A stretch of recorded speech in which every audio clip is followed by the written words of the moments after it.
እውነትን በፍጹም ወደ ኋላ አታድርጉት። ኮምፕሮማይዝ አታድርጉ። ኢትስ ኦኬ በቃ ኖ በቃ ኃጢአት ካለ መጽሐፍ ቅዱስ ኃጢአት። ሌላ የምሰብክላችሁ ነገር የለኝም። ሌላ የምነግራችሁ የለኝም። ሌላ መሰባሰቢያ የለንም። የተሰባሰብነው የኢየሱስን ስም ልንጠራ ነው። ሐዋርያው ጳውሎስ እንዲያ አንድ እውነት አለ። ይሄ እውነት አለ በእግዚአብሔርና በሰው መካከል መካከለኛው በእናቱና በልጁ የሚል ነገር የለም። ልጁ ብቻውን በቂ ከበቂ በላይ ነው። አሜን።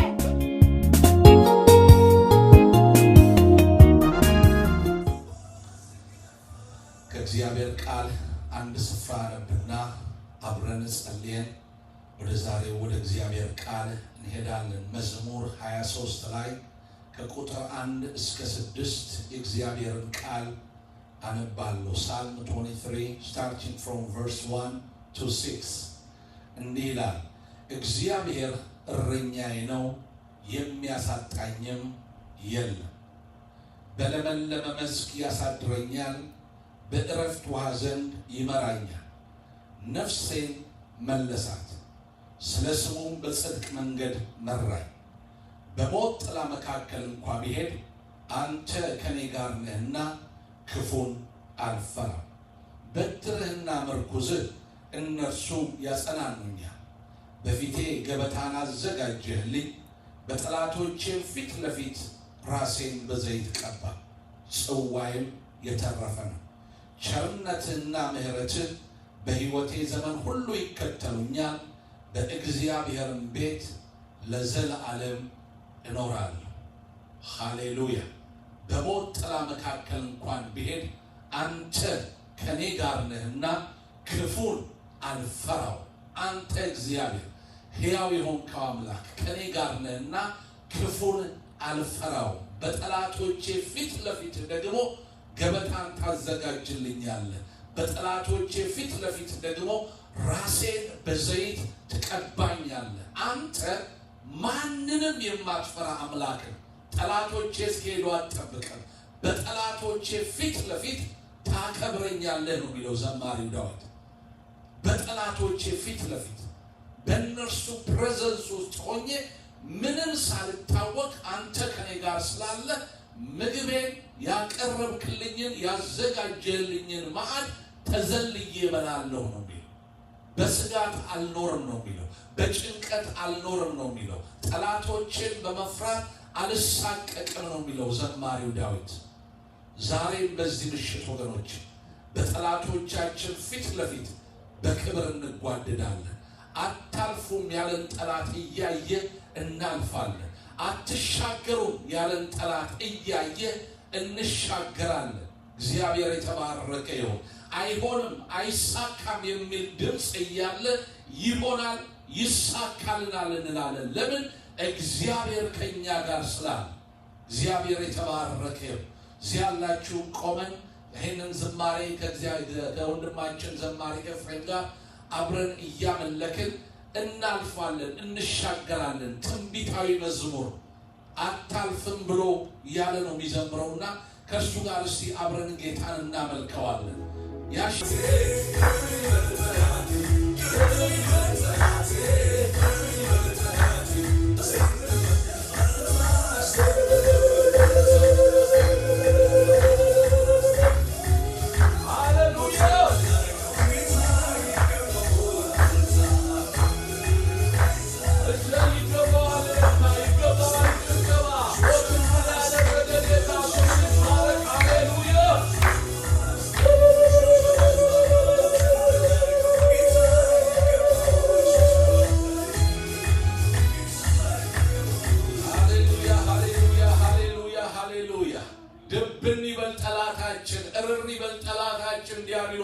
ዛሬም እግዚአብሔር ወዳየልን ነገር እንገባለን። በፊቴ ገበታን አዘጋጀህልኝ፣ በጠላቶቼ ፊት ለፊት ራሴን በዘይት ቀባ። ጽዋዬም የተረፈ ነው። ኢየሱስ ጌታ ነው። አታልፊም ያለሽ ጠላት እያየ፣ አትደርሺም ያለሽ ጠላት እያየ እግዚአብሔር ካለሽ ቦታ ትደርሻለሽ። እግዚአብሔር ካለህ ቦታ ትደርሳለህ። ለምን? እግዚአብሔር ከቃሉ ጀርባ ይተጋል። ሃሌሉያ።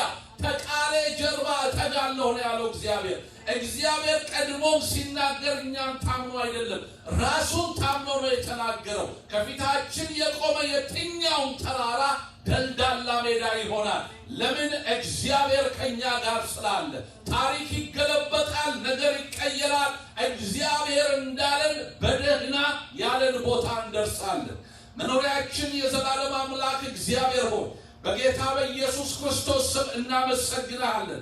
አታልፉም ብሎ አትሻገሩም ብሎ እየፎከረ ያለ ጠላት እያለ ስለምንሻገር ስለምናል ያልከን ቦታ ስለምንደርስ በጌታ በኢየሱስ ስም እናመሰግናለን። ዛሬ በዚህ ምሽት ተስፋ የቆረጠች ጠላት ከፊቷ ቆሞ አታልፊም እያለ የተሟገታት ያለች ነፍስ ብትኖር ዛሬ በጌታ በኢየሱስ ስም ይህንን ቃል አውጃለሁ። በጌታ በኢየሱስ ክርስቶስ ስም በፊትሽ ገበታን ያዘጋጅልሻል። በጠላቶችሽ ፊት ለፊት ራስሽን በዘይት ይቀባል፣ ጽዋሽም ሞልቶ ይተርፋል። ሃሌሉያ! ታሪክ ይገለበጣል፣ ነገር ይቀየራል፣ ሁኔታው ይለወጣል። ለምን? ነገሩ ተገለበጠ ተብሎ ስለተጻፈ። ነገሩን የሚገለብጥ ጌታ በዙፋኑ ላይ አለ።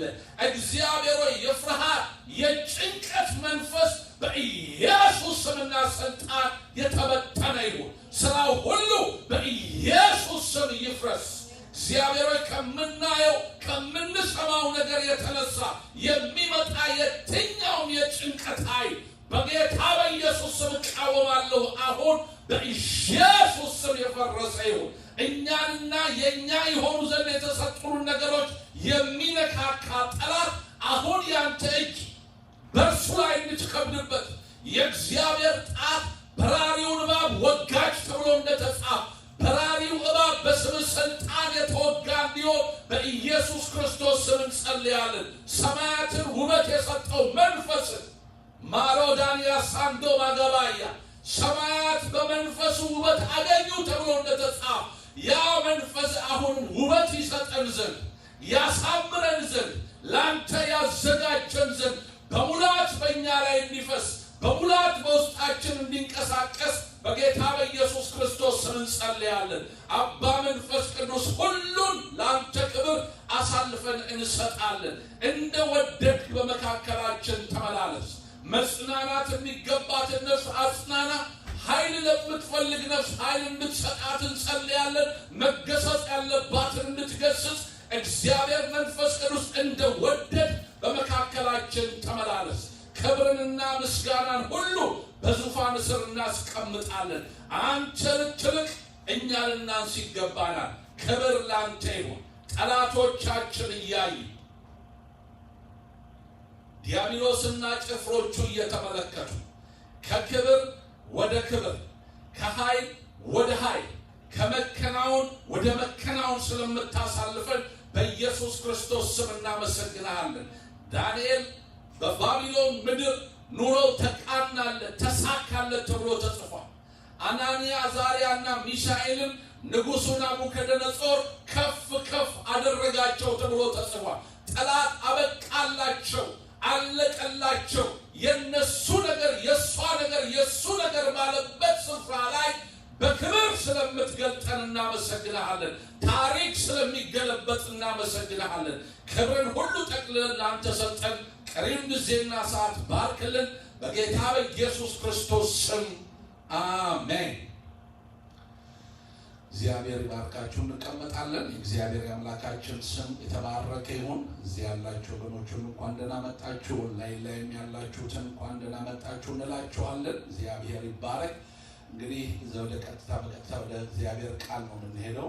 አንደበታችንን ሌሎችን ለመጥቀም ወይም ለማነጽ እንጠቀምበት በሚል ርዕስ የጀመርነውን ትምህርታችንን ዛሬ እንደ ጌታ ፍቃድ የምንጨርስበት ጊዜ ይሆናል። እግዚአብሔር የተባረከ ይሁን። እንግዲህ በአንድ ጥያቄ ነው ወደ ዛሬ ትምህርት የሚሄደው። ይሄም ጥያቄ ምንድን ነው? ከሰውነት አካል ክፍላችን ውስጥ ምላስ የሌለው አጥንት የሌለው አጥንት የሚሰበር የሰውነት ክፍል ምንድን ነው? ምላስ አጥንት የሌለው አጥንት የሚሰብር ምላስ ነው። ይሄ አባባል የአበው አባባል ነው ወይስ መጽሐፍ ቅዱስ ላይ ያለ አባባል ነው? አጥንት የሌለው አጥንት የሚሰብር የሰውነት ክፍል እዚህ ያሉ ወገኖች ምላስ ነው ብለዋል። ኦንላይን ላይ ያላችሁ ምላስ እንደምትሉ እርግጠኛ ነኝ። ይሄ አባባል የአበው አባባል ነው ወይስ መጽሐፍ ቅዱሳዊ አባባል ነው? የሰውነት ክፍል አጥንት የሌለው ግን አጥንት የሚሰብር ምን ይመስላችኋል? መጽሐፍ ቅዱሳዊ ነው ወይስ የአበው አባባል ነው? እሺ አላጨናንቃችሁ። እስቲ መጽሐፍ ቅዱሳችንን ምሳሌ 25 ላይ እናውጣና የእግዚአብሔርን ቃል አንብበን በቀጥታ ወደ ትምህርታችን እንሄዳለን። አጥንት የሌለው አጥንት የሚሰብር የሰውነት ክፍል ምላስ ነው። ይሄ አባባል ደግሞ ምን ላይ ነው ያለው? አበው ያሉት ነው ወይንስ መጽሐፍ ቅዱስ የሚለው ነው? እስቲ እንመልከት። ምሳሌ 25:15 ላይ Proverbs chapter 25 verse 15 ላይ የእግዚአብሔር ቃል እንዲህ ይላል። ምሳሌ 25:15 ላይ ሕያው የሆነው የአምላካችን ቃል ሲናገር እንዲህ ይላል። እስቲ አብረን እንመልከተው። የድሮውን ትርጉምም አዲሱንም ትርጉም እንግሊዘኛው ላይ አብረን እንመለከተውና ወደ ዛሬው ክፍላችን እንሄዳለን። እንዲህ ይላል እግዚአብሔር ቃል ሲናገር፣ በትዕግስት አለቃ ይለዝባል፣ የገራም ምላስ አጥንትን ይሰብራል ይላል። የገራም ምላስ አጥንትን ይሰብራል። እንግዲህ አጥንት የሌለው አጥንት የሚሰብር ምላስ ነው። ይሄ ደግሞ መጽሐፍ ቅዱሳዊ ነው እንጂ ብዙ ጊዜ አበው እንደሚሉት ተብሎ ነው የሚነገረው። ይህ አባባል ግን ቢብሊካል መጽሐፍ ቅዱሳዊ እውነት ነው። በትዕግስት አለቃ ይለዝባል፣ የገራም ምላስ አጥንትን ይሰብራል ይላል። መጽሐፍ ቅዱስ እርስ በእርሱ አይጋጭም። ያዕቆብ ምዕራፍ 3 ቁጥር 8 ላይ እየተማርን ያለነው ትምህርት ምንድን ነው? ያዕቆብ ምዕራፍ 3 ቁጥር 8 ላይ ነገር ግን አንደበትን ሊገራ ማንም ሰው አይችልም፣ የሚገድል መርዝ የሞላበት ወላዋይ ክፋት ነው ይላል። አንደበትን ሊገራ ማንም ሰው አይችልም ይላል። እዚህ ጋር ደግሞ ምሳሌ 25:15 ላይ የድሮ ትርጉም ላይ ሲናገር የገራ ምላስ ይላል። ምላስ ሊገራ አይቻልም፣ አንደበት ሊገራ አይቻልም ብሎ መጽሐፍ ቅዱስ ይነግረናል። እዚሁ ክፍል ላይ ሌላ ምሳሌ ላይ ደግሞ የገራ ምላስ ይላል። ይሄ የገራ ምላስ የሚለው እንግሊዘኛውም የዕብራይስጡም ትርጉም እንዲህ አይደለም የሚለው። በተለይ አዲስ ትርጉም ላይ በደንብ ተርጉሞታል። እንዲህ ነው የሚለው፣ በትዕግስት ገዢ ማግባባት ይቻላል፣ ለስላሳ አንደበትም አጥንትን ይሰብራል ይላል። ለስላሳ አንደበትም አጥንትን ይሰብራል። እንግሊዘኛው ላይ and a soft tongue breaks the bone ይላል። a gentle speech ይላል። ሌላ ስፍራ ላይ ደግሞ a gentle speech breaks the bone ይላል። እና ይሄ የገራ ምላስ የሚለው ሶፍት ታንግ ማለት ነው፣ ለስለስ ያለ ንግግር ማለት ነው። ለስለስ ያለ ንግግር ወይም ደግሞ ጀንትል የሆነ ስፒች አጥንትን ይሰብራል ነው የሚለው። እግዚአብሔር የተባረከው። እንግዲህ ምላስ ወይም አንደበት አጥንትን እንኳን የመስበር አቅም አለ። አጥንትን እንኳን የመስበር አቅም አለ። ጠንካራ የሆነ ነገር የማፍረስ ወይም ደግሞ የመስበር አቅም አለ። ይሄ አንደበት መግራት አይቻልም፣ ግን ማለስለስ ይቻላል። ትሬን ማድረግ ይቻላል። ቁጣ የተሞላ ንግግር ከመናገር ይልቅ ለስለስ አድርገን ስንናገረው እንኳን ወደ ሰዎች ልብ የመድረስ አቅም አለው ማለት ነው። እና በትዕግስት አለቃ ይለዝባል፣ ለስላሳ አንደበትም አጥንትን ይሰብራል። ለስላሳ አንደበት ሶፍት የሆነ ታንክ አጥንትን ይሰብራል። ይሄንን እንግዲህ አንደበታችንን ይሄንን ምላሳችንን አጥንት የመስበር አቅም ያለውን ምላሳችንን እንዴት አድርገን ነው ለሌሎች እንዲጠቅም ማዋል የምንችለው ብለን እንዴት ማሰልጠን እንዳለብን ተብረናል። ለምንድን ነው አንደበታችን ማሰልጠን ያለብን ብለን ስንመለከት ደግሞ ባለፈው ሳምንት አንደኛ የመጀመሪያው አንደበታችንን ስናለሰልሰውና ስናሰለጥነው የመጀመሪያዎቹ ተጠቃሚዎች እኛ ራሳችንን ብለናል። ለራሳችን ጥቅም ነው ብለናል። ዛሬ ደግሞ እንግዲህ ሁለተኛ በሉና አንደበታችንን የምናሰለጥነው ለስለስ ያለ ንግግር እንዲናገር የምናደርገው ለምንድን ነው ስንል ሁለተኛ በሉና ለሌሎች ጥቅም። ርዕሳችንም አንደበታችንን ሌሎችን ለማነጽ እንጠቀምበት ነው። ስለዚህ ይህንን አንደበታችንን እንግዲህ ጊዜ ወስደን አሰልጥነው አለስልሰነው የመጀመሪያው ተጠቃሚዎች እኛ ከሆንን በኋላ በመቀጠል ደግሞ ሌሎችን ምን እናደርግበታለን? እንጠቅምበታለን። ለምን? የመስበር አቅም አለ። በጣም እግዚአብሔር መንፈስ ቅዱስ ዛሬ ያስተምረናል። ይሄ አንደበት እንዴት የሰውን ሕይወት መለወጥ እንደሚችል፣ እንዴት አድርገን ሌሎችን ሰዎች ከጉድጓድ ሁሉ በአንደበት ማውጣት እንደምንችል፣ ተስፋ የቆረጡትን ሰዎች ተስፋቸውን እንዴት ማደስ እንደምንችል፣ ለሌሎች ጥቅም እንዴት ይህንን አንደበት ማዋል እንዳለብን መጽሐፍ ቅዱሳችን ያስተምረናል። በቀጥታ እስቲ ምሳሌ 10 ላይ እንሂድና ከ19 እስከ 21 እንመልከት። ምሳሌ 10 ከ19 እስከ 21 Proverbs chapter 10 starting from verse 19 to 21 እግዚአብሔር የተባረከ ይሁን። እንግዲህ ተመልከቱ፣ ለሌሎች ጥቅም አንደበታችንን እናውለው። ስናሰለጥነው ስናለሰልሰው አጥንትን መስበር ይችላል እና ይሄ አጥንትን መስበር የሚችለው አጥንት የሌለውን መሳሪያ ለሌሎች ጥቅም እናውለው። ምሳሌ 10 ከቁጥር 19 ጀምሮ እግዚአብሔር ቃል እንይላል፣ በቃላት ብዛት ውስጥ ኃጢአት ሳይኖር አይቀርም፣ ከንፈሩን የሚገታ ግን አስተዋይ ነው ካለ በኋላ ቁጥር 20 ላይ እንይላል፣ የጻድቅ ምላስ የተፈተነ ብር ነው፣ የኃጥአን ልብ ግን ምናምን ነው። የጻድቅ ምላስ የተፈተነ ብር ነው፣ የተፈተነ ብር ነው። ቁጥር 21 ላይ የጻድቅ ከንፈሮች ብዙ ሰዎችን ይመግባሉ፣ ሰነፎች ግን ከልባቸው ጉድለት የተነሳ ይሞታሉ ይላል። የጻድቅ ምላስ የተፈተነ ብር ነው። ይሄ የተፈተነው ብር የሆነው የጻድቅ ምላስ፣ የጻድቅ ከንፈሮች ብዙ ሰዎችን ይመግባሉ።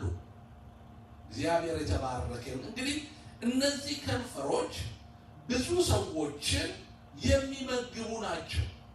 ክፋትን መመገብ ይችላሉ፣ አመፅን መመገብ ይችላሉ፣ ተንኮልን መመገብ ይችላሉ፣ ለጥፋት ማዋል ይችላሉ።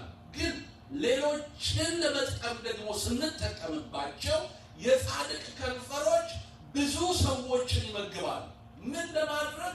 ለማነጽ፣ ለመልካም ስራ ለማነሳሳት፣ ከክፋት ለመመለስ፣ ከተንኮል ለመመለስ፣ ከአጥፊነት ለመመለስ ብዙ ሰዎችን የሚመግብ መሳሪያ።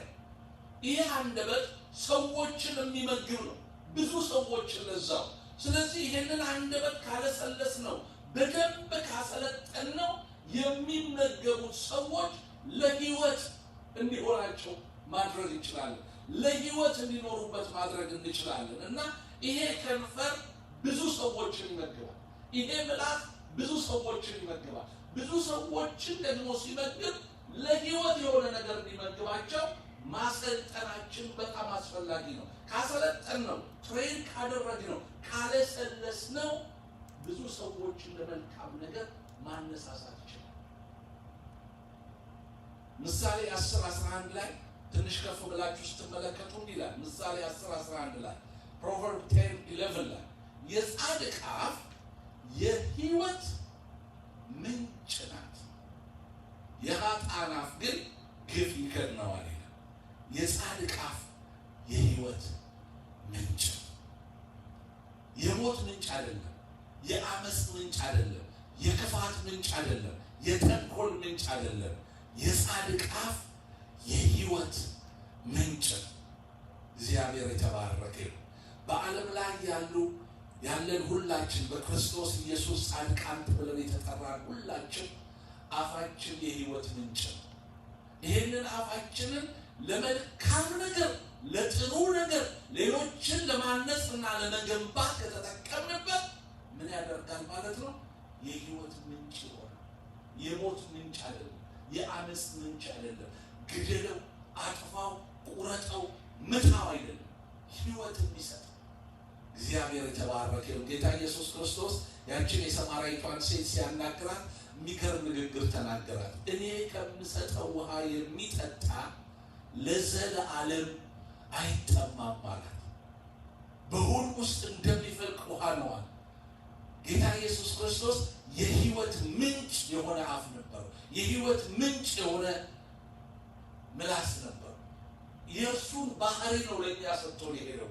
የኔ አንደበት የህይወት ምንጭ ነው። ያንቺ አንደበት፣ ያንተ አንደበት የህይወት ምንጭ ነው። የሞት ምንጭ አይደለም፣ የክፋት ምንጭ አይደለም፣ የአመፅ ምንጭ አይደለም። የህይወት ምንጭ ስለሆነ ብዙ ሰዎችን ስለሚመግብ ለሌሎች ጥቅም ማዋል ይቻላል። አሁን በዚህ ዘመን ያሉ አክቲቪስቶች ሌላ ነገር አይደለም የሚጠቀሙት፣ አንደበታቸው ነው የሚጠቀሙት። አንደበታቸውን ተጠቅሞ ነው ግደለው፣ አጥፋው፣ ቁረጠው ምን ነው የሚሉት። ያለው ህዝብ ሁሉ የሚያነሳሱት በምናቸው ነው? በአንደበታቸው ነው። እኛ ደግሞ ጻድቃን በክርስቶስ ኢየሱስ ጻድቃን ተብለን የተጠራን እኛ ደግሞ ይሄ ከንፈራችን ብዙ ሰዎችን ስለሚመግብ አፋችን የህይወት ምንጭ። ይህንን የህይወት ምንጭ በአግባቡ መጠቀም ከቻለን የብዙ ሰዎችን ህይወት እናተርፋለን፣ ብዙዎችን መታደግ እንችላለን። እግዚአብሔር የተባረከ። እስቲ የኔ አፍ በሉ ወገኖች፣ የኔ አፍ የህይወት ምንጭ ነው። ኦንላይን ላይ ያላችሁ የኔ አፍ የህይወት ምንጭ ነው። የህይወት ምንጭ፣ የሰላም ምንጭ፣ የማስታረቅ ምንጭ፣ የተራራቁትን የሚያቀራርብ ምንጭ፣ ሞት የሌለበት ምንጭ፣ የህይወት ምንጭ ነው። እግዚአብሔር የተባረከ ይሁን። የህይወት ምንጭ መልካም ነገር የሚመነጭበት፣ ጥሩ ነገር የሚመነጭበት፣ የተለያዩትን የሚያቀራርብ፣ የተጣሉትን የሚያስታርቅ፣ ሊገዳደሉ የሚፈላለጉትን ለህይወት እንዲፈላለጉ የሚያደርግ የህይወት ምንጭ ነው። በዚህ አንደበት ውስጥ እግዚአብሔር ሲጠቀምበት ለመልካም ነገር ስናውለው ለሌሎች ህይወትን ሼር ያደርጋል። እግዚአብሔር የተመሰገነ ይሁን። ያዕቆብ ምዕራፍ 3 ላይ ይሉስ ያዕቆብ ምዕራፍ 3 ላይ ከቁጥር 1 ጀምሮ እንዲህ ይላል። ጄምስ ቻፕተር 3 starting from verse 1 አንደበታችን የህይወት ምንጭ፣ የሞት ምንጭ አይደለም። አንደበታችን የጥፋት ምንጭ አይደለም፣ የህይወት ምንጭ። ያዕቆብ ምዕራፍ 3 ከቁጥር 1 ጀምሮ እንዲህ ይላል። ወንድሞች ሆይ ከእናንተ ብዙዎች አስተማሪዎች አይሁኑ፣ የባሰውን ፍርድ እንድንቀበል ታውቃላችሁና። ሁላችን በብዙ ነገር እንሰናከላለን። በቃል የማይሰናከል ማንም ቢኖር እርሱ ሥጋውን ሁሉ ደግሞ ሊገታ የሚችል ፍጹም ሰው ነው። እነሆ ፈረሶች ይታዘዙልን ዘንድ ልጓም በአፋቸው ውስጥ እናገባለን፣ ሥጋቸውንም ሁሉ እንመራለን። እነሆ መርከቦች ደግሞ ይህን ያህል ታላቅ ቢሆኑ በአውሎ ነፋስ ቢነዱ የመሪ ፍቃድ ወደሚወደው ስፍራ እጅግ ታናሽ በሆነ መቅዘፊያ ይመራሉ። እንዲሁም አንደበት ደግሞ ትንሽ ብልት ሆኖ በታላቅ ነገር ይመካል። እነሆ ትንሽ እሳት እንዴት ያለ ትልቅ ጫካ ያቃጥላል። በበሉ ትንሽ እሳት እንዴት ያለ ትልቅ ጫካ ያቃጥላል። አንደበትም እሳት፣ አንደበት በብልቶቻችን መካከል አመፀኛ ዓለም ሆኗል፣ ሥጋን ሁሉ ያሳድፋልና የፍጥረትንም ሩጫ ያቃጥላል፣ በገሃነምም ይቃጠላል ይላል። ተመልከቱ፣ አንደበት እሳት፣ አንደበት የፍጥረትን ሩጫ ምን ያደርጋል? ያቃጥላል። በጣም ከባድ። አንድ ሰሞኑን ኒውስ ላይ ስሰማ አንድ ሰው ከልጅነት ጀምሮ አስተማሪ አይነህ አያይም ትለኛለች አለ። እኔ ደግሞ አይኔ እንደሚያይ ነው ማቋል እና ከብዙ ጊዜ በኋላ አይኔ ሳያይ ያገኘውታል። ሁል ጊዜ ነው አይነህ አያይም ትለኛለች። ንግግር ነው እንግዲህ ተመልከቱ። ሰውየው ሲያነብ የሆነ ነገር ይዘላል በልጅነቱ እና አንተ አይነህ አያይም ሳይት ፕሮብሌም አለብህ ትለኛለች። እቤቱ ደግሞ ሲሄድ ምንም በደንብ ነው ማለት ነው። ትምህርት ቤት ግን አንዳንድ ጊዜ ስኪፕ አደርጋለሁ አለና አይንህ አያይም ስትለኝ አሁን መነጽር አደርጋለሁ። ንግግር ቀላል ነገር አይደለም። አንዳንድ ጊዜ ልጆች ታለንታቸው ውስጣቸው ያለ ችሎታ እንኳን እንዳይወጣ አንደበታችን የነሱን ሩጫ ሁሉ የማቃጠል አይላል። አትችልም፣ አይሆንልህም፣ በቃ አንተ ደደብ ነህ፣ ሰነፍ ነህ፣ እንዲህ ነህ ስንላቸው በህይወታቸው ያለውን ሩጫውን እናደርጋለን እና ትንሽ እኮ ሰፖርት ብናደርጋቸው ውስጣቸው ያለውን ታለንት ማውጣት እንችላለን። በጣም ደግሞ የሚገርም ነገር ልንገራቸው። ሰው አንደበቱን በጣም የሚጠነቀቀው ለሚርቀው ሰው አንደበቱን የሚጠነቀቅ አጠገቡ ላሉት ሰዎች ግን የሚጎዳ ነገር አትችልም፣ አንተ እኮ እንዲህ ነህ ኖ ባይችል እንኳን የሚችለውን ነገር እናቅርብለትና እንርዳ ወይም እንርዳት እንጂ ሩጫቸውን አናቃጥል። አንዳንድ ሰዎች ትንሽ ነገር ነው ሰፖርት የሚያስፈልጋቸው። አንድ ናይጄሪያ ውስጥ ያለ ልጅ ሰሞኑን በጣም ቫይራል ሆኗል። እንትኑ ውጪ ወጥቶ ቫሌ ዳንስ ይደንሳል። ናይጄሪያ ውስጥ የ5 ዓመት ወይ 6 ዓመት ልጅ ነው እና በዝናብ ነው የሚደንሰው ቫሌ ዳንስ እና ያ ቪዲዮ ሶሻል ሚዲያ ላይ ይለቀቃል። ሶሻል ሚዲያ ላይ ሲለቀቅ እዚህ አገር ያሉ ሀብታሞች ጋር ይደርሳል። የሚገርማችሁ ያንን ሕፃን ልጅ አያውቁትም፣ ናይጄሪያዊ ነው። እዚህ ግን ያሉ በጣም ሀብታሞች ናቸው።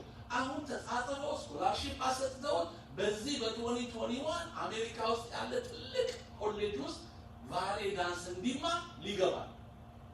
ምንድነው ትንሽ ታሌንት አለው፣ ፍላጎት አለው፣ ግን ኢንከሬጅ አደረጉት። ትንሽ ችሎታ ያላቸው ሰዎች ቀጥቅጦ ከማጥፋት ይልቅ ሰፖርት ብናደርጋቸው። ለምን? አንደበት እሳት ነው ወገኖች። አንደበታችን አጠገባችን ያለውን ሰው ሽባ ማድረግ ይችላል፣ እንዳይንቀሳቀስ ማሰር ይችላል። አትችልም፣ ደደብ ነህ፣ ሰነፍ ነህ፣ አቅም የለህም፣ ችሎታ የለሽም፣ እንዲህ ካላቸው ሰዎች በዛ ነው የሚቀጥሉ። በቃ ተስፋ ይቆርጣሉ። ትንሽ ችሎታ ካላቸው አፕሪሼት ስናደርጋቸው ጎበዝ ነህ እኮ አንተ ትችላለህ እኮ እንዲህ አድርገህ ብትጽፈው እንዲህ አድርገህ ብታደርገው ብንላቸው በጣም ሩጫቸውን ህይወት እንዲኖረው እናደርጋለን። ለምን? አንደበት እሳት ነው ወገኖች። ትዳር ያለን ለትዳር ጓደኞቻችን እንጠንቀቅ፣ ለልጆቻችን እንጠንቀቅ። ከምንም በላይ ጎናችን ያለ ሰው ንግግር ጉልበት ያሳጣቸው፣ አቅም ያሳጣቸው። በልጆቻችን ላይ የስንፍና ንግግር አንናገርባቸው። አንደበት እሳት ሩጫቸውን ያቃጥላል። በትዳር ጓደኞቻችን ላይ አይሆንልሽም፣ አትችልም አንበላቸው። አትችልም አንበል፣ ይችላሉ። ለምን? እኔና እናንተ እኮ በክርስቶስ ኢየሱስ ዳግም ከተወለድንበት ጊዜ ጀምሮ አንድ ፖቴንሻል ውስጣችን አለ። እግዚአብሔርን መምሰል የሚችል ፖቴንሻል ውስጣችን አለ። እግዚአብሔርን ለመምሰል ራስህን አስለምድ ይላል መጽሐፍ ቅዱስ። እግዚአብሔርን መምሰል ከቻል፣ እግዚአብሔርን መምሰል የሚችል ካፓሲቲ ውስጣችን ካለ ምድራዊውን ነገር አኮምፕሊሽ ለማድረግ የማንችልበት ምንም ምክንያት የለም። በተለይ ኢትዮጵያውያንና ኤርትራውያኖች ልጆቻችን እዚህ አሜሪካ ውስጥ የምናሳድግ፣ ዩሮፕ ውስጥ የምታሳድጉ ሁላችሁ በልጆቻችን ላይ መልካም ነገር እንናገር፣ ጥሰው እንዲወጡ እናደርጋቸው፣ እግዚአብሔር ያሰበላቸው ቦታ ላይ እንዲደርሱ እንርዳቸው። ኔጌቲቭ ንግግር አንነጋገር። አንድ አፍሪካ ውስጥ ያለ ሀገር አለ፣ በትክክል ሀገሩን ስም አላውቀውምና ሰው ሰርቆ ሲገኝ፣ ሌባ ሆኖ ሲገኝ የሰፈሩ ሰው ሁሉ ይሰበሰብና ሰውየው መሀል ይከቱታል። ሌባን ሰርቆ ነው የተያዘው። መሀል ይከቱትና ሰፈርተኛው ሁሉ ዙሪያውን ይከበዋል። ዙሪያውን ይከበውና ያንን ሌባ መሀል ያስቀመጡትን ሰው የሰፈሩ ሰው እያንዳንዱ ሰው ከልጅነቱ ጀምሮ የነበረው መልካም ነገር ይናገራል። ሌባ ነው፣ ሰርቆ ነው የተያዘው። ሌባ ተይዞ ዱላ ፍለጋ አይኬድም፣ በተገኘው ነው አይደል መጡት የተባለው እኛ ጋር። እዛ ሀገር ውስጥ ግን ያንን ሌባ ይከቡትና ዙሪያውን ተሰብስበው ከልጅነት ጀምሮ አንተ ጥሩ ሰው ነበር፣ ለኔ ትላላክልኝ ነበረ፣ እንደዚህ ሆኖ እንደዚህ ቸግሮኝ አንድ ቀን ጥሩ ስለዛ ልጅ ይናገራል። የሚገርማችሁ ከዛን ቀን በኋላ ያ ልጅ አይሰርቅም፣ ያ ሰው አይሰርቅም። ስንት ዓመት ሙሉ የሰራኸው መልካም ነገር እያለ አንድ ቀን በተገኘብሽ ወይ በተገኘብህ ስህተት እድሜ ልክህን ትቀጠቀጣለህ። ይህ አይደለም፣ አንደበት እሳት ነው።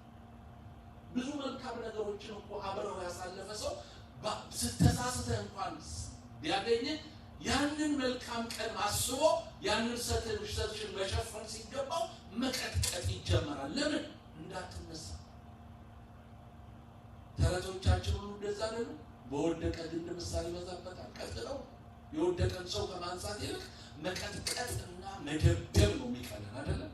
ይሄ አይደለም የእግዚአብሔር ቃል የሚለን። አንደበት እሳት ነው። የፍጥረትን ሩጫ ያቃጥላል። ሶሻል ሚዲያ ላይ የምንጽፋቸው የምንናገራቸው ንግግሮች የስንትን ሰው ሩጫ አቃጥለው። በምድራችን በኢትዮጵያ ላይ ብዙ ሰው እያለቀ ያለው እኮ በሌላ ነገር አይደለም፣ በንግግር በሚጻፉ ነገሮች የተጣመመ ንግግር ነው ሰውን እያጨራረሰ ያለው። እባካችሁ እሳት በሆነው አንደበታችን ሕይወትን እንናገርበት። መልካምን የሆነውን ነገር የሚያጠራ መጥፎውን ነገር የሚያቃጥል እናድርገው እንጂ ጥሩውን ነገር የሚያጠፋ እንዳይሆን እናሰልጥን። ለሌሎች ጥቅም እናውለው፣ ሌሎችን ለማጥፋት ለመግደል ሳይሆን። የሚገርማችሁ አንደበት ከባድ ነገር ነው። እንዳልነው አጥንት ይሰራል። ወርታች ስንመጣ ደግሞ እናገኘዋለን። አንደበት ከባድ ነገር የፍጥረትን ሩጫ ያቃጥላል። የፍጥረትን ሩጫ ለማቃጠል ሳይሆን እንዲቀጥል ለማድረግ እንጠቀምበት። እንዲቀጥል ትችላለህ፣ ትችያለሽ። እግዚአብሔር ይረዳሻል፣ እግዚአብሔር ይረዳሃል። እኔ ያደግኩበት ነው። ከልጅነቴ ጀምሮ እንዲህ ነው። ይሄ ባህሪ ነው አይደለም። መለወጥ እንችላለን፣ ማለስለስ እንችላለን። አንደበታችንን ለመልካም ነገር መጠቀም፣ ሌሎችን ለማነጽ እንጠቀምበት ዘንድ እንችላለን። ፖዘቲቭ እናስለምደው። የፍጥረትን ሩጫ ያቃጥላል። ቁጥር 7 ላይ ተመልከቱ። የአራዊትና የወፎች የተንቀሳቃሾችና በባህር ያለፈ የፍጥረት ወገን ሁሉ በሰው ይገራል፣ ደግሞ ተገርቷል። ቁጥር 8 ነገር ግን አንደበትን ሊገራ ማንም ሰው አይችልም ካለ በኋላ ተመልከቱ። የሚገድል መርዝ የሞላበት ወላዋይ ክፋት። የፍጥረት ሩጫ ማቃጠል ብቻ አይደለም፣ የሚገድል መርዝ የሞላበት ወላዋይ ክፋት ያለው መግደል ይችላል። አንደበት እንደቀላል ነገር አንደበትን ማየት ወገኖቼ በጣም ከባድ ነው። እዚህ ሀገር መሳሪያ ያላቸው ሰዎች ኮንሲልድ አድርገው ነው የሚያስቀምጡት። ፕሮቴክት በሆነ ነገር ውስጥ አንደበት ፕሮቴክት ሆኖ መቀመጥ አለበት። የሚገድል ይገላል። ከባድ ነው። ከአፍ የወጣን ነገር መመለስ ከባድ ነው። think twice before you speak once ሚሉት ለዚህ ነው። አንዴ ከመናገር በፊት ሁለቴ አስብ። ለምን? ይገላል። የፍጥረት ሩጫ ያቃጥላል። መርዝ አለበት። ይሄንን መርዝ የሞላበትን የሚገለውን ወላዋይ ክፋት የሞላበትን አንደበት ሌሎችን ለማነጽ ለመግደል ሳይሆን ሕይወት እንዲሰጥ፣ መርዝ ለማቀበል ሳይሆን መድኃኒት እንዲሆን ማድረግ ይቻላል። ለሌሎች እንዲጠቅም ማሰልጠን ይቻላል። ቁጥር 9 ላይ እንዲህ ይላል ተመልከቱ። በእርሱ ጌታንና አብን እንባርካለን። አያል መባረክ ይችላል። እግዚአብሔር ሆይ ተባረክ፣ ሃሌሉያ፣ ክብር ላንተ ይሁን ማለት ይችላል። በእርሱ እንደ ምሳሌ የተፈጠሩትን ሰዎች ምን እናደርጋለን? እንረግማለን። አንደበት ለመርገም መጠቀም ይቻላል፣ ሌሎችን ለማጥፋት። አሁን ደጋሚዎች፣ ሟርተኞች፣ አስማተኞች ሌላ ነገር አይደለም። አንደበታቸውን ነው የሚጠቀሙት። በአንደበታቸው ነው የሚደግሙት፣ በአንደበታቸው ነው የሚረግሙት፣ በአንደበታቸው ነው ክፋትን የሚያወሩት። እኛ ግን መጽሐፍ ቅዱስ ምንድን ነው የሚለን? ለመርገም አትጠቀሙበት። እግዚአብሔር አብን፣ እግዚአብሔር ወልድን፣ እግዚአብሔር መንፈስ ቅዱስን የባረካችሁበትን አንደበት ሌሎችንም ባርኩበት። ለመርገም አትጠቀሙበት፣ ለጥቅም አውሉት ነው የሚለን። ለጥቅም አውሉት፣ ሌሎችን አትርገሙበት። ከአንድ አፍ በረከት እና መርገም ይወጣሉ። ወንድሞች ሆይ ይህ እንዲህ ሊሆን አይገባው። ለመርገም አንደበትን አትጠቀሙበት። ሕይወት ለመስጠት ለመግደል አትጠቀሙበት። ለማቃጠል አትጠቀሙበት። ለሌሎች ጥቅም፣ ሌሎችን ለማነጽ ተጠቀሙበት። ማሰልጠን ይቻላል። አንደበት ትሬን ማድረግ ይቻላል። ለሌሎች ጥቅም እንዲሆን ማድረግ ይቻላል። ለዚህ ነው ኤፌሶን ምዕራፍ 4 ቁጥር 29 ላይ መጽሐፍ ቅዱስ ሲናገር እንዲህ ይለናል። ኤፌሶን 4:29 ላይ ኤፌሶን 4:29 ላይ የእግዚአብሔር ቃል ሲናገር ኤፌሲያንስ ቻፕተር 4 ቨርስ 29 ላይ ሃሌሉያ! ሕይወት የሚሰጥ አንደበት የፍጥረትን ሩጫ የሚያቃጥል ሳይሆን የሚያቀጣጥል፣ ክብር ለእግዚአብሔር፣ እንዲያቀጣጥል ማድረግ ይቻላል። ኤፌሶን ምዕራፍ 4 ቁጥር 29 ላይ እንዲህ ይላል፣ ተመልከቱ። ለሚሰሙት ጸጋን ይሰጥ ዘንድ እንደሚያስፈልግ ለማነጽ የሚጠቅም ማናቸውም በጎ ቃል እንጂ ክፉ ቃል ከአፋችሁ ከቶ አይውጣ። ለሚሰሙት ጸጋን ይሰጥ ዘንድ እግዚአብሔር የተመሰገነ። የሚሰሙትን ሰዎች ጸጋ እንዲቀበሉ የሚያደርግ ንግግር ከአንደበታችን መውጣት አለበት። ከአንደበታችን መልካም ነገር ሲወጣ ሌሎች ጸጋን ይቀበላሉ። ለማነጽ የሚጠቅም፣ ለማነጽ፣ ለመገንባት፣ የፈረሰውን ነገር ለማጥፋት እንዳንጠቀምበት፣ የፈረሰውን ነገር ለመገንባት እዚህ ይላቸዋል። እግዚአብሔር ኤርምያስን ሲናገረው እነሆ ቃሌን በአፍ ውስጥ አኑሬአለሁ፣ ትነቅል ዘንድ፣ ታፈርስ ዘንድ፣ ትተክልና ትሰራ ዘንድ። መንቀል ይችላል፣ ማፍረስ ይችላል፣ አንደበት መገንባትም ይችላል፣ መትከልም ይችላል። ስለዚህ እግዚአብሔር አንደበታችን ውስጥ ያስቀመጠው ቃል፣ እግዚአብሔር የሰጠን ይሄንን አንደበት ለሚሰሙት ጸጋን ሼር እንዲያደርግ፣ ለማነጽ የሚጠቅም መልካም ነገር እንዲናገር ማድረግ ይቻላል። ክፉ ንግግርን አትናገሩ፣ ክፉ ቃል ከአፋችሁ ከቶ አይውጣ። ሌሎችን ቢውልዳፕ የሚያደርግ፣ ሌሎችን የሚገነባ፣ ሌሎችን የሚያንጽ ንግግር ብቻ ተናገሩበት። ይህንን አንደበት ለዚህ ነው ተጠቀሙበት የሚለን እግዚአብሔር ቃል።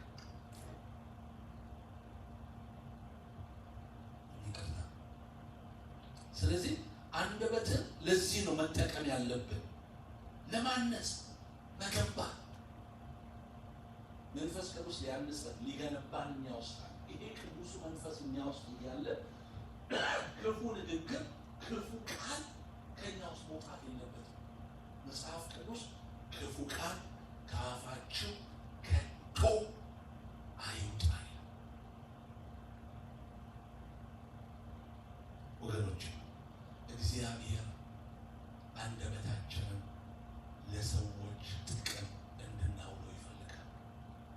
ሩጫቸውን እንድናቀጣጥልበት፣ የደከሙትን አይዞህ እንድንልበት፣ የዛሉትን ጉልበቶች እንድናጸናበት፣ አይዟቸው እንድንባባል እግዚአብሔር ይፈልጋል። ለማነጽ የሚጠቅም ጸጋ የሚሰጥ አንደበታችን ስንናገር የሕይወት ምንጭ ስለሆነ ጸጋን ይሰጣል። ለሌሎች ለማነጽ ይሆናል። ለማነጽ የሚጠቅም ማናቸውም በጎ ቃል እንጂ ክፉ ቃል ከአፋችሁ ከቶ አይውጣ።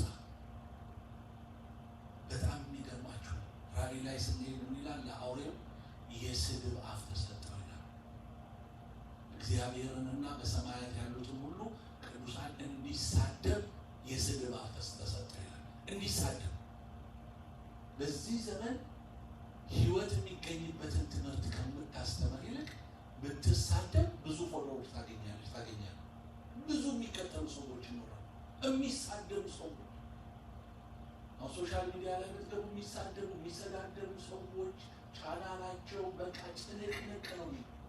ስድብ፣ መሰዳደብ፣ ክፋትን መናገር፣ አንዱ በአንዱ ላይ መነሳት፣ እንዲያ ጎን ለጎን ቁጭ ብሎ መሰዳደብ፣ እንዲህ አይነት ነገር ነው ሰው የሚፈልገው። ኖ መጽሐፍ ቅዱስ የሚለን ይሄን ነው ወገኖቼ። ለማነጽ የሚጠቅም ማናቸውም በጎ ቃል እንጂ ክፉ ቃል ከአፋችሁ ከቶ አይውጣ። ቅዱሳኖች አንዳችንን መስደብ፣ አንዳችንን ማዋረድ የለብንም። የወደቁትን ለማንሳት የሳቱትን ለመመለስ ነው አንደበታችንን መጠቀም ያለብን እንጂ የወደቁትን የባሰ እንዲወድቁ ለማድረግ አንደበታችንን መጠቀም የለብንም። ለማነጽ አንደበታችንን መጠቀም አለብን። ለማነሳሳት መጠቀም አለብን። በጣም የሚገርም ክፍል አንድ ቦታ ላይ ሄዷል። ይሄና በጣም ገረመኝ። ኤርምያስ 18 ላይ ውስጥ ጀርሚያ ቻፕተር 18 ቨርስ 18 ላይ የሚገርም ክፍል ላሳያችሁ። ኤርምያስ 18 ላይ እንዲህ ይላል፣ እነርሱም ይላል ሕግ ከካህን ምክርም ከጠቢብ ቃልም ከነቢይ አይጠፋምና ኑ በኤርምያስ ላይ አሳብን እናስብ። በኤርምያስ ላይ አሳብን እናስብ። ምን አይነት ሀሳብ? የሚጠቅም የሚገነባ፣ ኤርምያስን አይዞ የሚል አይደለም። በጣም የሚገርማችሁ ተመልከቱ። በመላስም እንምታው ቃሉንም ሁሉ አናዳምጥ አሉ ይላል። አያችሁ፣ እነዚህ ሰዎች ካህን ናቸው፣ ጠቢብ ናቸው፣ ከእንደገና ደግሞ ነቢይም ነን የሚሉ ናቸው። ግን ምን ይላሉ? ኤርምያስ የሚያጠፋውን ነገር ተሰብስበን እንማከር። እንዴት አድርገን ኤርምያስን የምናጠፋው? እንዴት አድርገን ነው ኤርምያስን ሩጫ የምናቃጥለው? እንዴት አድርገን ነው ኤርምያስን እንዳይነሳ የምናደርገው? ኑ እንዳውም በምላስ ምን እናደርገው? እንምታው። አያት በምላስ መማታት አለ። አባቶቻችን ሲናገሩ አበው ምንድን ነው የሚሉት? ትጥቅ ከፈታው ይልቅ ወሬ የፈታው ይበልጣል ይላል። ወሬ ከባድ፣ የምላስ ምት አደገኛ ነው። ለምን?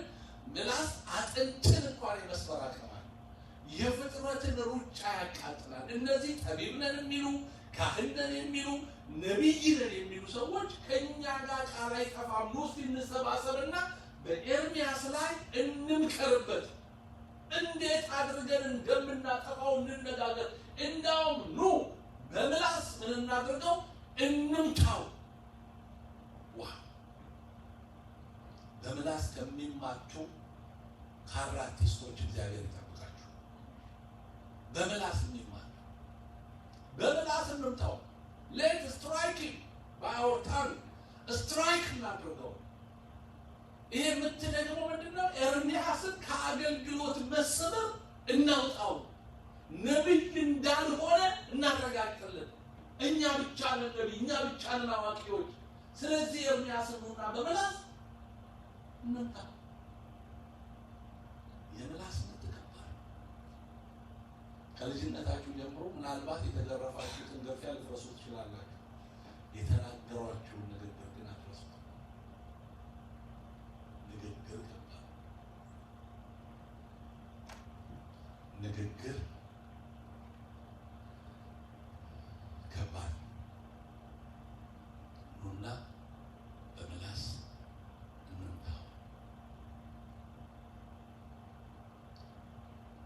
በምላስ ከሚማቱ እግዚአብሔር ይጠብቃል። እኛም ደግሞ በምላስ እንዳንማታ እግዚአብሔር ይርዳል። ይህንን ምላሳችንን ሌሎችን ለማነጽ፣ ሌሎችን ለመገንባት መጠቀም ሲገባል ለመማታት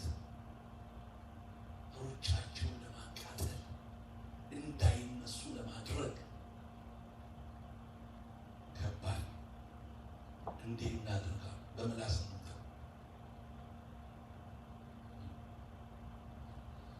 አንድ በልጅነት የሰማነው ተረት አለ። ምናልባት አንድ ሰው እናትና አባቱ ከወለዱት በኋላ ሰውነቱ ጥሩ እንዳልሆነ ሲያዩ ጊዜ ጢሻ ውስጥ ጥሩታል ያንን ሕፃን ልጅና ያው ተረት ነው።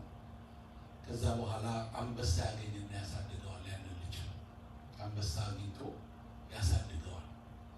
ከዛ በኋላ ካሳደገው በኋላ ልጁ በጣም ጠንካራ ይሆናል። በቃ የሚበላ አንበሳ ካደነው ነው። በቃ ሰውነቱ ሁሉ አደገኛ ነው። በቃ ትልቅ ሰው ይሆናል እና በኋላ ካደገ በኋላ አንበሳውን ይጠይቀዋል። እንዴት ነው እኔ ከእናንተ የምንለየው? ለምንድን ነው እንደናንተ በአራት እግሬ የማልሄደው? ለምንድን ነው እንደናንተ ፀጉር የሌለ? አይ የእኛ ዝርያ አይደለም፣ የአንተ ዝርያዎች እዛ ወዲያ ያሉት ናቸው። እኛ አንበሳ ነው፣ አንተ ደግሞ ሰው ነህ ይለዋል አንበሳ። ለምንድን ነው እኔ አባቶቼን ቤተሰቦቼን የማታስተዋውቀኝ? በቃ ወስድሃለሁ። ከዛ በኋላ ሰፈራቸው ወስደውና እዛ አካባቢ ለቆ ቁጭ አድርጎት ደጅ ይጠብቀዋል። ከዛ በኋላ ያ ልጅ ይሄድና ፈልጎ ቤተሰቦቹን ያገኛል። ከዛ ቤተሰቦቹ ካገኘ በኋላ ውስጥ ይገባል ነው። ከዛ ውስጥ ገብቶ ቤተሰቦቹ ለምን እንደጣሉት ይነግሩታል። ከዛ ቁጭ ብለው ሲያወሩ እንዴት ነው ከአንበሳ ጋር ኑሮ አሉት እና ልጁ አንበሳ ጋር መኖር በጣም ጥሩ ነው፣ ሁልጊዜ አድነህ መብላት ነው፣ ስጋ ነው የምበላው፣ ግን ያስቸገረኝ ነገር አለ ይላል። ምንድን ነው ያስቸገረህ ይሉታል። የብብቱ ሽታ በጣም ይገማል፣ በጣም ይገማል፣ እሱ ብቻ ያስቸገረኝ ይላቸዋል። ከዛ በኋላ ከቤተሰቦቹ ጋር ጊዜ ካሳለፉ በኋላ ይወጣና ከአንበሳው ጋር አብረው ወደ ጫካ ይሄዳሉ። ከዛ አንበሳው ትልቅ ጩቤ ያነሳና በዚህ ወጋኝ ይለዋል። ለምንድን ነው ሞጋ? አንተ እኮ ከልጅነቴ ጀምሮ ያሳደገኝ አባቴ ነው፣ ወጋኝ በዚህ ጩቤ ይለዋል። ከዛ ያንን ጩቤ ያነሳና ልጁ በኃይል በአቅም ሁሉ ነው ወጋኝ ያለው፣ በአቅም ሁሉ ይወጋዋል። ከዛ አንበሳው ይታመማል። ከዛ ልጁ አደን እያደነ አንበሳውን ያበላዋል። አንበሳው ከተወጋው ቁስል ይድናል፣ ጊዜ ወስዶበት ማለት ነው። ከዛ ልጁ ቁጭ ያደረግና በጩቤ የወጋኸኝን መውጋት ጊዜ ፈጅቶ ዳንኩት፣ ግን ንግግርህን መቼም ቢሆን አልረሳውም። የትኛው ሲሆን ለቤተሰቦች ያልካቸው ብብቱ ይገማል ያልከው ንግግርህን አልረሳውም። ያችሁ በጩቤ የተወጋው መወጋት ለጊዜ በኋላ ዳነ፣ ንግግሩ ግን በዘመኑ ሁሉ አብሮት የቆየ። የተመታናቸው የተገፋናቸው ግፊቶች ቀላል ናቸው፣ ንግግር ግን ከባድ። በምላስ እንምታው። በሰዎች ምላስ የተመታችሁ፣ የሰዎች ንግግር ውስጣችሁን ያደማችሁ ሰዎች መጽሐፍ ቅዱስ ጳውሎስ ሲናገር ቃላቸው እንደ ጭንቁር ይበላል ይላል። ጭንቁር ማለት እዚህ ጋር ትንሽ ሆኖ ይጀምርና እየሰፋ ከእንደገና ወደ ውስጥ እየጠለቀ የሚሄድ በሽታ ነው። ንግግር ከባድ። ጌታ ራሱ ዘይቱን አፍሶ ካልፈወሰ በስተቀር ከባድ ንግግር ውስጥን ይበላል፣ አጥንትን ይረብሻል፣ በቃ ሰላም ያሳጣቸው። በምላስ እንምታው ወገኖች። አንደበታችን ሌሎችን ለማነስ እንጠቀምበት፣ ለመምታተል፣ ለመስበር አይደለም፣ ለማቃጠል አይደለም፣ ለመጥቀም፣ የተሰበሩትን ለመጠገን፣ ያዘኑትን ለማጽናናት፣ ጸጋ የጎደላቸውን ጸጋ እንዲያገኙ የሚያደርግ ለማነጽ የሆነ ንግግር እንጂ ለመምታት ኑ በምላስ እንምታው። በምላስ መማታት፣ በምላስ መደባለቅ፣ በምላስ መጣላት ከባድ። አንደኛ ጴጥሮስ ምዕራፍ 3 ላይ እግዚአብሔር ቃል ሲናገር እንዲህ ይላል። አንደኛ ጴጥሮስ ምዕራፍ 3 ከ8 እስከ 12 ላይ እንዲህ ይላል። ፈርስት ፒተር ቻፕተር 3 starting from verse 8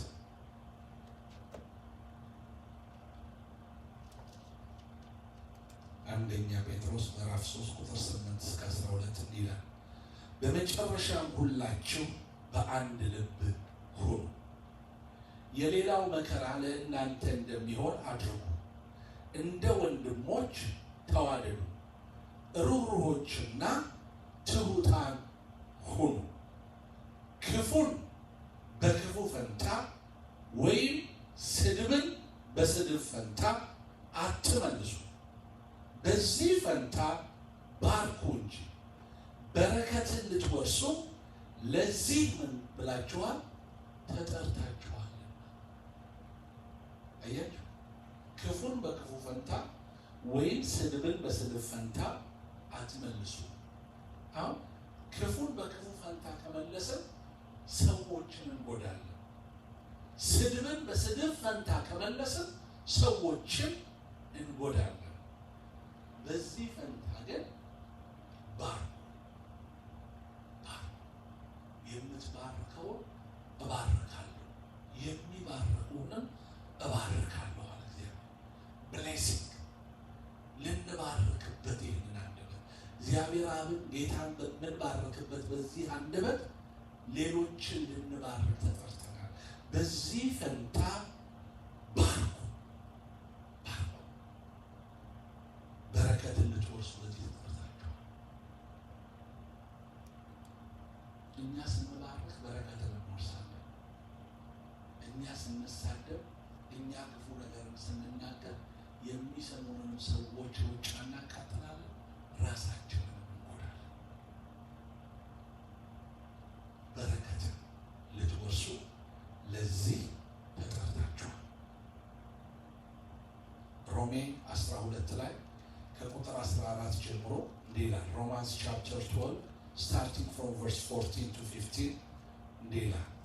ሮሜ 12 ከ14 እስከ 15 ላይ ቅዱሳንን በሚያስፈልጋቸው እርዱ፣ ቅዱሳንን በሚያስፈልጋቸው እርዱ፣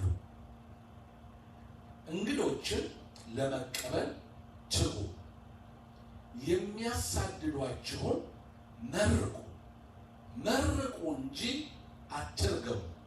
ደስ ከሚላቸው ጋር ደስ ይበላችሁ፣ ከሚያለቅሱም ጋር አልቅሱ። መርቁ እንጂ አትርገሙ። ጌታ ኢየሱስ ክርስቶስ በዚህ ምድር ላይ በነበረበት ጊዜ ወደ ሰማርያ ወደ ኢየሩሳሌም ሲያልፍ ወደ አንድ መንደር ወደ ሰማርያ ደረሰና የሚያርፍበትን ቦታ ጠየቋቸው። አንቀበላችሁም አሏቸው ደቀ መዛሙርት። ወደ ጌታ መጡና ጌታ ሆይ አንቀበላችሁም አሉ። ኤልያስ እንዳደረገው እሳት ከሰማይ ወርዶ እንዲያጠፋቸው እንበሉ አሉት። ይችላሉ፣ ምክንያቱም ጌታ ስልጣን ሰጥቷቸው። ሳይሉ መጠየቃቸውን ጊዜ ደስ ይለኛል ያክፍል ጌታው፣ ምክንያቱም ስልጣን ሰጥቷቸዋል። አጋንንትን እንዲያወጡ በሽተኞችን እንዲፈውሱ ስልጣን ሰጥቷቸዋል። ግን መጡና ጌታን አማከሩት። ጌታ ኤልያስ እኮ ከሰማይ እሳት ወርዶ እንዲበላቸው አድርጓልና እኛ ከሰማይ እሳት ወርዶ ይብላቸው እንበል ወይ ሲሉት፣ እንዴት አይነት መንፈስ እንደሆነላችሁ አታውቁምን አላቸው። እምቢ ያሏችሁን የገፏችሁን እንድትጠሩ አይደለም፣ እሳት እንድታወርዱ አይደለም። እኔ የመጣሁት የጠፉትን ላድን ነው፣ የታመሙትን ልፈውስ ነው እንጂ እሳት ላወርድ አይደለም። ስለዚህ እንዴት አይነት መንፈስ እንደሆነላችሁ አታውቁምን አላቸው። ወገኖች እንድንመርቅ ነው የተጠራ ነው። ሌሎችን እንድንባርክ ነው የተጠራ ነው። ያማል እኮ ከባድ ነው። የሚያሳድዱን የሚጠሉን፣ ስምህን በየቦታው እየሄዱ የሚያጠቁትን ሰዎች መባረክ፣ ስለ እነሱ ጥሩ ማውራት ከባድ ነው፣ ግን ግዴታ ነው የሚለው። ለምን? በረከትን መውረስ ከፈለጋችሁ የሚጠሏችሁን ውደዱ፣ የሚሰድቧችሁን መርቁ፣ የሚረግሟችሁን መርቁ። በሰዎች ላይ ክፉ ንግግር አትናገሩ። ለምን? አንደበታችሁን ሌሎችን ለማነጽ ተጠቀሙበት። መርቁ እንጂ አትርገሙ። አንደበታችንን ሌሎችን ለማነጽ፣ ሩጫቸውን ለማቀጣጠል፣ ኃይል እንዲያገኙ ለማድረግ እንጠቀምበት። ለሌሎች ጥቅም እንጠቀምበት። ሮሜ ምዕራፍ 10 ላይ ከቁጥር 13 ጀምሮ እንዲህ ይላል። ሮማንስ ቻፕተር 10 starting from verse 13 ላይ እንዲህ ይላል። ሃሌሉያ! የጌታን ስም የሚጠራ ሁሉ ይድናል። የጌታን ስም የሚጠራ ሁሉ ይድናል ካለ በኋላ ቁጥር 14 ተመልከቱ። እንግዲህ ያላመኑበትን እንዴት አድርገው ይጠሩታል? ባልሰሙትስ እንዴት ያምናሉ? ያለ ሰባኪስ እንዴት ይሰማሉ? የጌታን ስም የሚጠራ ሁሉ ይድናል። እንግዲህ ያላመኑበት እንዴት አድርገው ይጠሩታል? ባልሰሙትስ እንዴት ያምናሉ? ለማመን መስማት አለባቸው። ለመስማት ደግሞ የሚያሰማ ያስፈልጋቸዋል። ያለ ሰባኪ እንዴት ይሰማሉ? እንዲሰሙና እንዲያምኑበት ሰባኪ ያስፈልጋቸዋል። መልካሙን የምስራች የሚያወሩ እግሮቻቸው እንዴት ያማሩ ናቸው ተብሎ እንደተጻፈ ካልተላኩ እንዴት ይሰብካሉ? ለበሉ ካልተላኩ እንዴት ይሰብካሉ? ነገር ግን ሁሉ ለምስራቹ ቃል አልታዘዙም። ኢሳይያስ ጌታዊ ምስክርነታችንን ማን አመነ ብሏልና። እንግዲህ እምነት ከመስማት መስማትም በእግዚአብሔር ቃል ነው ይላል። ሰዎች ሰምተው ያምኑ ዘንድ የሚያሰማቸው ያስፈልጋል። የሚያሰማቸው ደግሞ ሰባኪ ያስፈልጋቸው። ይሄ ሰባኪ ደግሞ የሚናገረው በአንደበቱ። ስለዚህ ይሄንን አንደበታችንን መልካሙን የምስራች ለማወጅ ስንናገርበት ለሌሎች እንጠቅማለን። ሌሎች ይሄንን ቃል ይሰማሉ። ሌሎች ይሄንን እውነት ይሰማሉ። ሌሎች ይሄንን የእግዚአብሔርን ቃል ያደምጣሉ። ካደመጡ በኋላ እምነት በውስጣቸው ይፈጠራል። እምነት በውስጣቸው ከተፈጠረ በኋላ ይሄንን ያመኑትን ጌታ ይጠሩታል፣ ደግሞ ይድናል። እንግዲህ ሰዎች እንዲሰሙ፣ ሰዎች እንዲያደምጡ ይሄ የህይወት ቃል መነገር አለበት። ይሄንን የህይወት ቃል ደግሞ ለመናገር መላክ ያስፈልጋል። እኛ በክርስቶስ ኢየሱስ አምነን የዳንን ሁላችን ይህንን የእውነት ቃል እንድንናገር ተጠርተናል፣ ተሾመናል፣ ኦርዴን ሆነናል። ኦርዴን የሆንን ሰዎች ደግሞ ይህንን ቃል መናገር አለብን። ለምን? ሌሎች እንዲድኑ፣ ሌሎች እንዲተርፉ፣ ከዘላለም ጥፋት እንዲያመልጡ ይህንን ቃል መናገር አለብን። ሰባኪዎች ነን።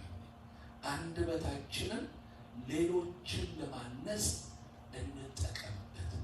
ፍጥረትን ሩጫ ለማቀጣጠል እንጠቀምበት። ፍጥረትን ሪቫይቭ ለማድረግ እንጠቀምበት። ሰዎችን ወደ ክርስቶስ ለማምጣት እንጠቀምበት። በክርስቶስ ቤት ያሉትን ደግሞ ለማነጽና ለመገንባት እንጠቀምበት።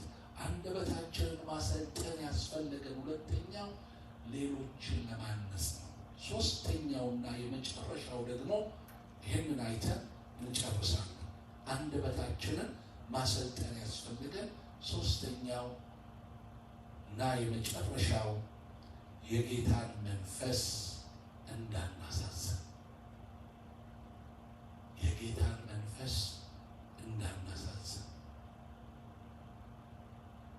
የፍጥረትን ሩጫ ብቻ አይደለም እናቃጥለው፣ ሰዎችን ብቻ አይደለም የምንገለው፣ አጥንታቸውን ብቻ አይደለም የምንሰብረው፣ ሰዎችን ብቻ አይደለም የምንመታው። የጌታንን መንፈስ እናሳዝነዋለን። ስለዚህ በንግግራችን ጌታ እንዳያዝን፣ በአንደበታችን ጌታ እንዳያዝን መጠንቀቅ ያስፈልገናል።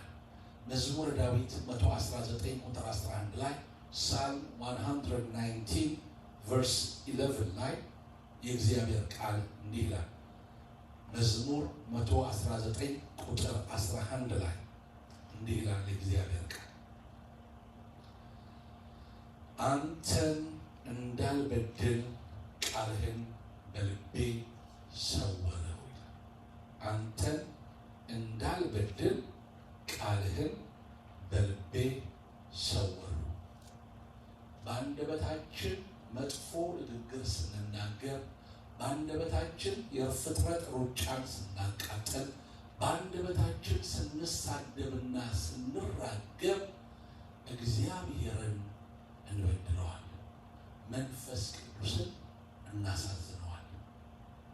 የእግዚአብሔር መንፈስ ደግሞ አዘነ ማለት ችግር ውስጥ ገባን ማለት ነው።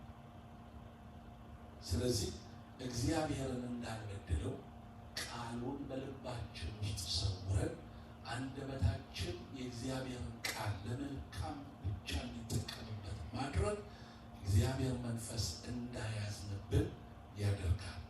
ማቴዎስ 5 ላይ ደግሞ ከቁጥር 43 ጀምሮ የእግዚአብሔር ቃል እንዲህ ይላል። ማቴው ቻፕተር 5 starting from verse 43 to 46 እንዲህ ይላል የእግዚአብሔር ቃል። ባልንጀራህን ውደድ ጠላትህንም ጥላ እንደተባለ ሰምታችኋል። እኔ ግን እላችኋለሁ በሰማያት ላለ አባታችሁ ልጆች ትሆኑ ዘንድ ጠላቶቻችሁን ውደዱ፣ የሚረግሟችሁንም መርቁ፣ ለሚጠሏችሁም ጸልዩ። እርሱ በክፉዎችና በበጎች ላይ ፀሐይን ያወጣልና በጻድቃንና በኃጢአተኞች ላይ ዝናቡን ያዘንባልና። የሚወዷችሁን ብትወዱ ምን ዋጋ አላችሁ? ቀራጮችስ ያንኑ ያደርጉ የለምን? ይላል። በሰማያት ላለው አባታችን ልጆች እንሆን ዘንድ ጠላቶቻችንን መውደድ አለብን፣ የሚረግሙንን ደግሞ መመረቅ አለብን። የሚረግሙንን መመረቅ፣ ለሚጠሉን መልካም ማድረግ፣ ስለሚያሳድዱን ደግሞ መጸለይ አለብን።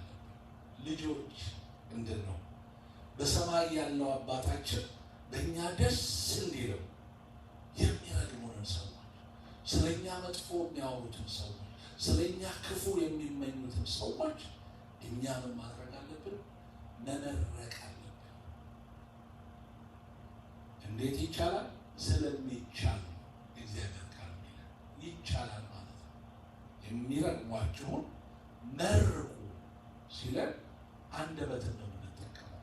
ካልመረቅን የሚረግሙንን የምንረግም ከሆነ በሰማያት ላለው አባታችን ልጆች መሆናችን እዚህ ይላቸዋል። ጌታችን መድኃኒታችን ኢየሱስ ክርስቶስ በቀራንዮ መስቀል በጎልጎታ ላይ ተሰቅሎ ቁጥር በሌለው ሚስማር ቸንክረውት የሾህ አክሊል ጭነውበት ጀርባውን ገርፈው ተፍተውበት ከእንደገና ደግሞ ልብሱን ቁጭ ብለው እየተከፋፈሉ እያሉ የሚያደርጉትን አያውቁምና ይቅር በላቸው።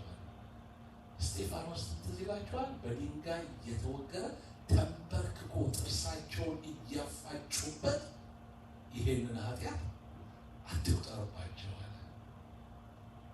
ይቻላል ማለት ነው። እንድንችል የሚያስችል ጸጋ እግዚአብሔርን ለመምሰል እኮ የሚያስፈልገው ጸጋ ሁሉ እግዚአብሔር ሰጥቶ ምንም ያጎደለብን ነገር ከኛ የሚያስፈልገው ነገር ምንድን ነው? ፈቃዳችንን ለጌታ መስጠት ብቻ ነው። ቃሉን ለመታዘዝ መጨከን ብቻ ነው ከኛ የሚያስፈልገው። የሚረግሟችሁን መርቁ። ለምን? በሰማያት ላለው አባታችሁ ልጆች ትሆኑ ዘንድ። ኤፌሶን ምዕራፍ 4 ደግሞ ከቁጥር 29 ጀምሮ እንዲህ ይላል። ይህንን አይተን እንጨርሳለን። ኤፌሶን 4 ቁጥር 29 ላይ ተመልከቱ።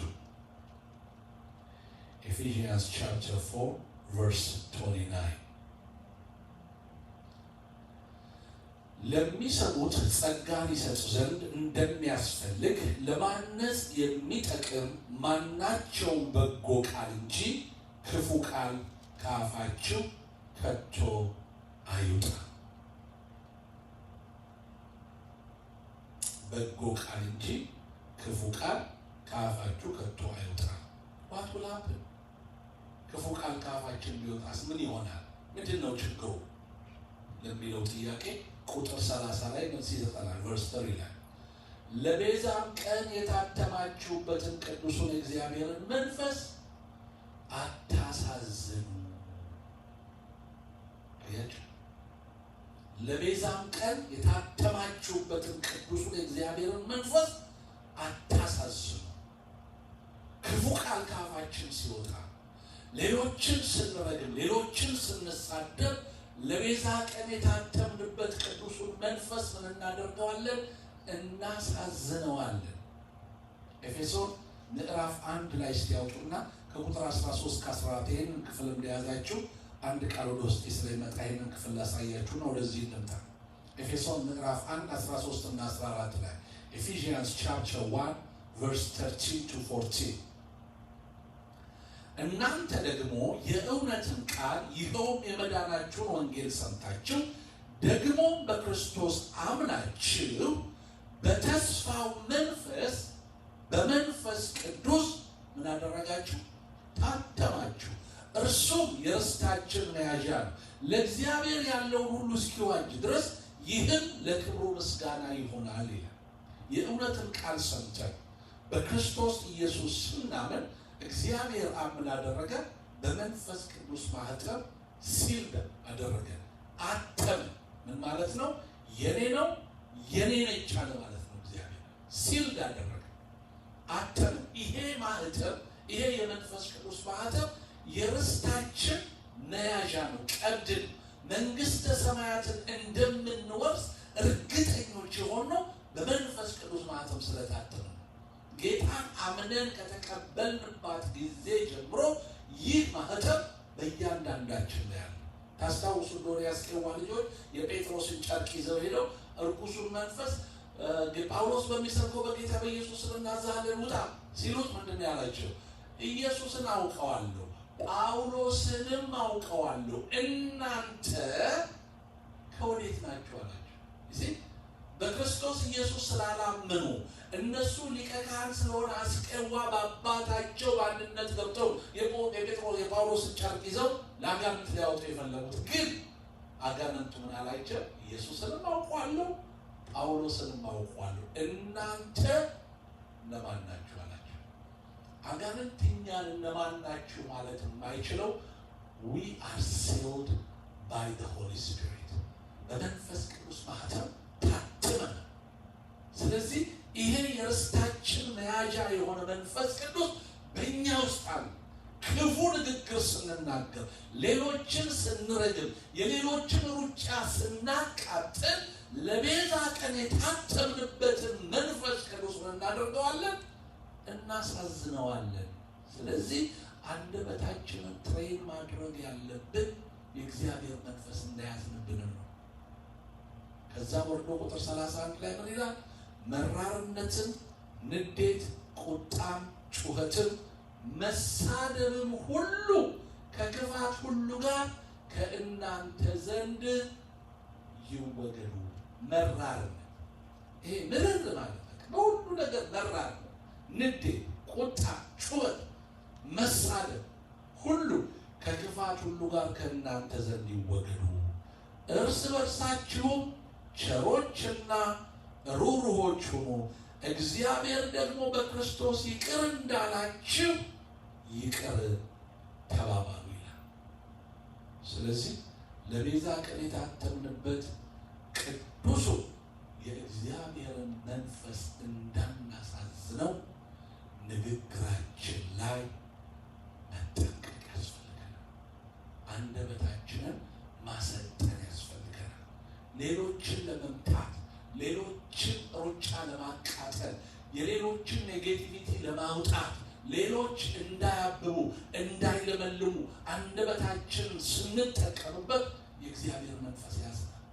ይሄ መንፈስ ቅዱስ ደግሞ ለቤዛ ቀን የታተምንበት ቅዱሱ የእግዚአብሔር መንፈስ ነው። ስለዚህ ወገኖች ምሳሌ 25 ቁጥር 15 ላይ በመግቢያችን ላይ እንዳነበብነው በትዕግስት ገዢን ማግባባት ይቻላል፣ ለስላሳ አንደበትም አጥንትን ይሰብራል። አጥንትን በሚሰብረው በዚህ አንደበታችን ክፉ ንግግር እንዳንናገር፣ ለማነጽና ለመልካም ነገር የሆነውን ብቻ ለማድረግ እግዚአብሔር እንድንጠቀምበት እኔንም እናንተንም ይርዳል። እንጸልያለን። አንደበት እሳት የፍጥረትን ሩጫ ያቃጥላል። በአንደበት መማታት ይቻላል። በአንደበት አጥንትን መስበር ይቻላል። በአንደበት ብዙ ጥፋትን ማምጣት ይቻላል። ግን የእግዚአብሔር ቃል እንዲህ አይልም፣ እንዲህ አያስተምረን። ለሚሰሙት ሁሉ ጸጋን ይሰጥ ዘንድ እንደሚያስፈልግ ለማነጽ የሚጠቅም ማናቸውም በጎ ቃል እንጂ ክፉ ቃል ከአፋችሁ ከቶ አይውጣ። ለቤዛም ቀን የታተማችሁበትን ቅዱሱን የእግዚአብሔርን መንፈስ አታሳዝኑት። ወገኖቼ አንዳንድ ቀን ራሳችሁን መግዛት ካቃታችሁ እንደ ዳዊት ከእነ ኤልያብ ፊት ዞር በሉ። ክፉ ተናግራችሁ መንፈስ ቅዱስን ከምታሳዝኑት፣ ራሳችሁን ከምትቆሽሹ፣ የሌሎችንም ሩጫ ከምታቃጥሉ ዞር ማለት ትልቅ ጥበብ ነው። ዞር በሉ። አንደበታችን እሳት የፍጥረትን ሩጫ ያቃጥላል ወይም ያቀጣጥላል። ለማቀጣጠል እንጠቀምበት። ጸጋን ለመስጠት እንጠቀምበት። ባለትዳሮች በአንደበት ምክንያት እርስ በርሳችን የተቆሳሰልን ካለን ይቅርታ እንጠያየቅ። ልጆቻችንን በአንደበታችን የበደልን ካለን ይቅርታ እንጠይቃቸው። ቁጭ አድርገን ባለፈው ጊዜ የተናገርኩ ንግግር ትክክል አይደለም፣ የተናገርኩሽ ነገር ትክክል አይደለም፣ ይቅርታ አድርግልኝ፣ ይቅርታ አድርግልኝ እንበላቸው። አንበሳው እንዳለው የወጋኸኝ ነገር ድኗል አለ። የተናገርከው ንግግር ግን ይኸውና በዘመኔ ሁሉ አልረሳውም። ወገኖቼ እኔና እናንተ የተጠራ ነው ጌታን ለመምሰል ነው። ዓለምን ለመምሰል አልተጠራንም። ጌታን ለመምሰል፣ ጌታን ለመከተል፣ ጌታ ጋር ለመቅረብ እስከ መጨረሻው ድረስ የእርሱ ለመሆን የተጠራን። ስለዚህ አንደበታችንን ለማነጽ እንጠቀምበት።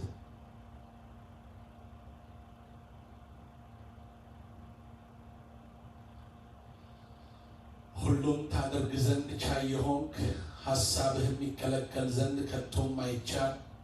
በሰማይም በምድርም ሙሉ ስልጣን ያለ እግዚአብሔር አብ፣ እግዚአብሔር ወልድ፣ እግዚአብሔር መንፈስ ቅዱስ በአንድ አምላክነት የምትታወቅ ዘላለማዊ አባት ዛሬም ደግሞ እኔንም ወገኖችንም ይህንን አንደበታችንን ሌሎችን ለመጥቀም አንተንም ደግሞ እንዳናሳዝንበት ስለተናገርከን በጌታ በኢየሱስ ክርስቶስ ስም እጅግ አድርገን እናመሰግናለን።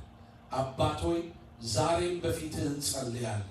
በዚህ በአንደበታችን የጎዳናቸው፣ ያሳዘናቸው፣ የመታናቸው፣ ሩጫቸውን ያቃጠልንባቸው ሰዎች ቢኖሩ በክርስቶስ ኢየሱስ ስም ምሕረታቸውንና ይቅርታቸውን እንድናገኝ በኢየሱስ ክርስቶስ ስም እንድትረዳን እንጸልያለን። በአንደበታቸው ደግሞ የጎዱ፣ የበደሉ፣ ያሳዘኑ፣ የመቱን ሰዎች ቢኖሩ ይቅር እንድንላቸው በክርስቶስ ኢየሱስ ስም እርዳ። ለማነጽ፣ ለመገንባት፣ ለመስራት እግዚአብሔር ሆይ ለማቀጣጠል መልካም ለሆነው ነገር፣ ለሕይወት ለሆነው ነገር ብዙዎችን ለመመገብ፣ ብዙዎችን ከጥፋት ለመመለስ፣ ወደ ዘላለም መንግሥት ለማምጣት ይህንን አንደበት እንድንጠቀምበት በክርስቶስ ኢየሱስ ስም እርዳ።